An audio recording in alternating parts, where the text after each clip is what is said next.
তো এসে গেছি। এই দেখো আমার সেই পণ্য কুঠি, পাতার কুঠি। বলি কই গো, কোথায় তুমি? এদিকে এসো। তোমাকেই তো দেখেছি। এইদিকে তাকিয়ে দেখো, ওই দেখো, ওই দেখো, লক্ষ্য সূর্যের জ্যোতি আবির্ভূত হয়েছে। আজ থেকে আমাদের এই পণ্য কুটিরে থাকবে। এর নাম কৃষ্ণ, আর এর নাম সুদামা, আর এর নাম শিবল সখা। দেখো দেখো, ওদের বদনগুলো শুকিয়ে গেছে। মনে হচ্ছে অনেকক্ষণ ওরা ভোজন করেনি।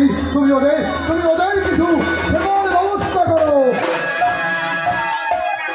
তোমাদের খুব ক্ষুধা পেয়েছে?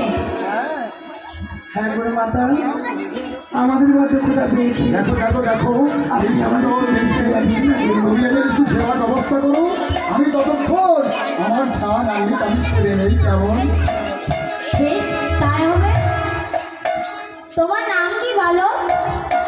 গুরু মাতা, প্রভু চরণে প্রণাম হোক। তথাস্তু, তোমাদের মনোবাসনা পূর্ণ হোক। গুরু মাতা।